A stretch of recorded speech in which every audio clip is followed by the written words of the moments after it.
Welcome to the Creative Life Story Work podcast, where we explore how to make life story work better for all care experienced children and young people.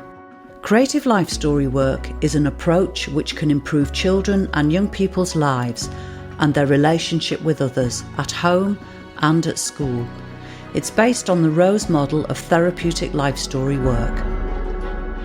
Every month, we'll explore a different aspect of creative life story work, and we'll give insights into how you can use this approach to help care experienced children and young people make sense of their past and build a brighter future. In this episode, we're back at the Darlington Extra Conference. We're experimenting this month and we've got a shorter episode. It's designed to be more digestible for busy people on the move, so please do let us know what you think. We're going to be talking to Martin Webster.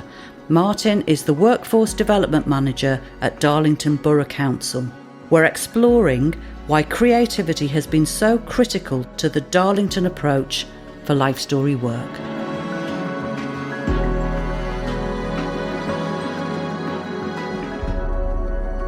Martin Webster, welcome to our podcast today. Martin, you are the Workforce Development Manager at Darlington, and I wondered if you would like to describe Darlington's approach to life story work. Okay, thanks, Dawn. That's a bit of a big question. I like a big question. And thanks for inviting me onto the podcast as well. It's much appreciated. So my kind of work across the local authority people group, the People Directorate, involves working with children, young people, adult services, public health, education, commissioning, right across the board. So I get a really good view of everything that's kind of happening across the directorate. And I guess from a creative life story work and a life story work perspective, we've been on a bit of a journey with Darlington and with partners across the Northeast and with Blue Cabin, and it's been a fantastic journey to be part of. Our approach from the whole creative life story work side of things is around making ourselves as sustainable as possible, using the support and all of the partnership work that we have with Blue Cabin and with other partners across the board to make a fantastic journey for children and young people and to capture their real life story, because it's so important for children and young people to understand who they are, where they are, and where they came from as well, and that's what we're trying to do. What would you say the values are that underpin creative life story work in Darlington? It's a pretty simple answer, I think, to that question, because it's about empowerment, it's about ownership, it's about voice, and it's about children and young people capturing and recognising and identifying themselves as an individual, and that they are part of, whether it's their direct family or whether it's the people that support them across the board, whether it's foster carers, whether it's adopters. It's really about ensuring that children and young people are heard and are seen, and that we do something about that, and that we capture their fantastic views and the brilliant things that happen to them, and also the things that happen across their lives that have a big impact on them, because they need to remember that and they need to take that on board because it forms part of them as an individual. And can you give us any examples of what some of the children in Darlington say about taking part in creative life story work? Well, I was involved at the very beginning of the process, which was during lockdown, and I was in a building called North Lodge in Darlington, and I was the only person in that building during lockdown. And when we started the creative life story work, a lot of it was, in fact, all of it was online. And the artists used to drop off their boxes of things to me. And I was like Postman Pat. And we had a room next door to our office that was kind of floor to ceiling of these boxes. And they were just amazing. I wanted to open them all myself because they looked like Christmas presents. And the children and young people, the social workers and the staff that were supporting the children and young people would come around and pick these boxes up and then take them to the children and young people's house. And they would open them on the camera with the artist and go through the activities with the artist.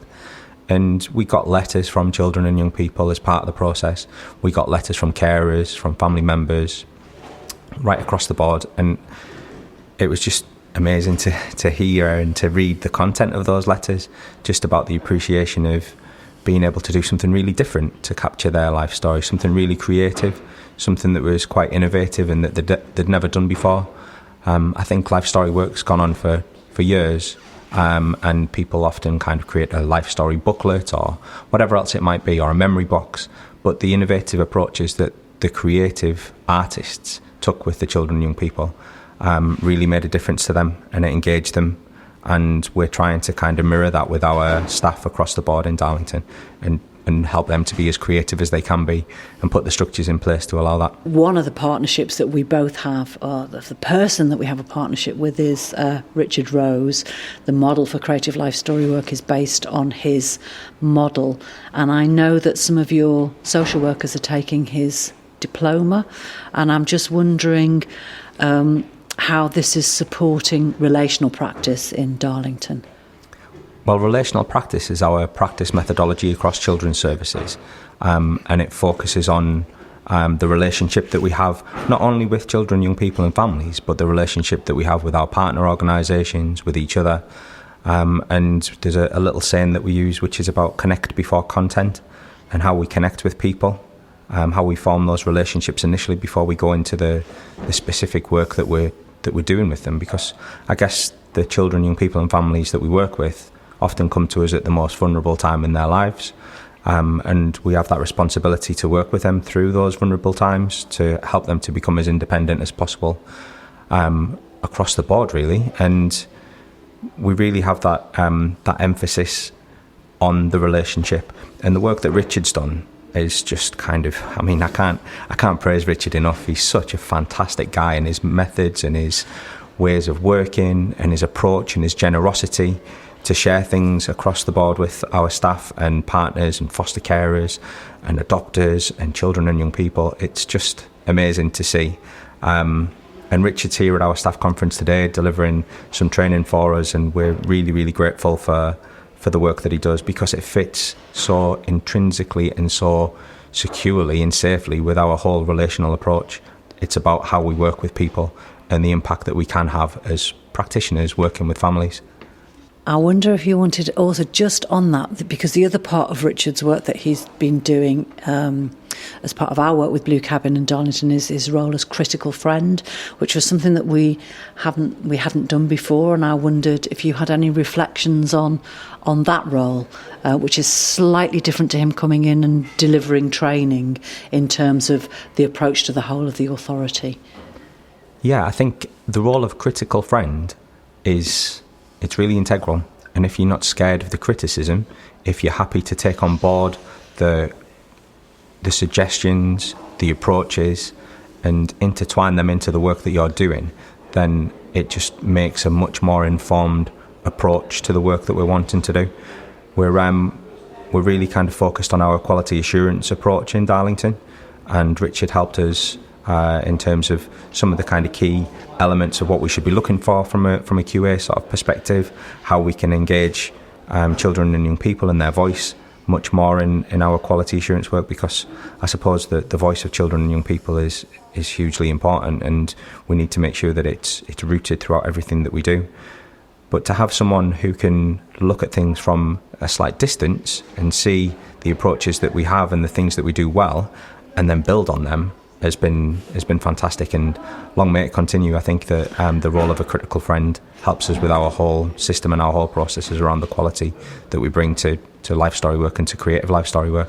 And finally, what would you say the priorities are going forward for life story work in Darlington? Well, I think from a Darlington sort of perspective, we have a real passion for life story work and creative life story work. We're really appreciative of all of the work that Blue Cabin are doing with us, because they're our benchmark. They're the Blue Cabin are the people that we look to for support and for all elements of how we move forwards really effectively. I think from a Darlington side, we are working on making sure our policy is refreshed and it's in place, because people talk about policy and processes as the boring sort of stuff, but actually it's your framework, and if we can get that in place and support our staff to understand these are the expectations, these are the key things, this is where you can get support, this is the resources, these are the tools, these are the techniques, making it online and offline, making it face-to-face and with links to really kind of creative places, that's really important to us. So if we can get our frameworks and our house in order, which we are doing at the moment, then that'll lead to fantastic practice, and fantastic practice leads to brilliant outcomes for the children, the young people and the families that we work with, and that's what we're all about here in Darlington Borough Council. Thank you, Martin. On that note, enjoy the rest of your conference today. Thank you very much. Thanks for your time. Cheers. Thank you. Whether you're a foster carer, someone who has experience with the care system, or you work with children and young people, we hope this episode has given you an insight into how we can make life story work better for young people and how you can use it in your own practice. Next month, we're going to be talking to Richard Rose. We're considering the role he's played as a critical friend with Darlington Borough Council. You can find out more about Creative Life Story Work on our website, creativelifestorywork.com. And you can find us on LinkedIn and Twitter, or X as it's now called, at CreativeLSW. Please do get in touch there with any comments or questions, as we'd really love to hear from you. And if your podcast app allows, please do leave us a review, as it really helps others to find our show. So until next month, bye for now. We want people to gain more of an understanding about what it's like to be care experienced, and to have a better understanding of what it actually means. Could creative life story work make a difference to the care experienced children and young people you work with? Maybe you're a social worker. I think we forget at our peril that actually telling a child the story of their early life is one of the most profound uses of social work power that we could ever operate. Perhaps you're a foster carer. You know, when they say it's all about the child, it's not, because our experiences, it's about the carer and the child. And it just gives a new angle to our relationship because we're learning about each other together. A Creative Life Story Work membership will give you, or your whole team, access to resources, including activities you can use in direct work with children and young people, training with life story work experts, and lots more. And I think a lot of our children are looking for meaning, looking for, well, why is it I feel this way when my friends don't? Why is it I get angry internally and my friends don't? The greatest thing we see is when we are able to say to young people, this is your story, this is about who you are. And then children towards the end say, it's not my fault that these things happened, but it is something that I can do something about. And once we have that, then we know we can move forward. Find out about our membership for individuals and for organisations on our website, creativelifestorywork.com.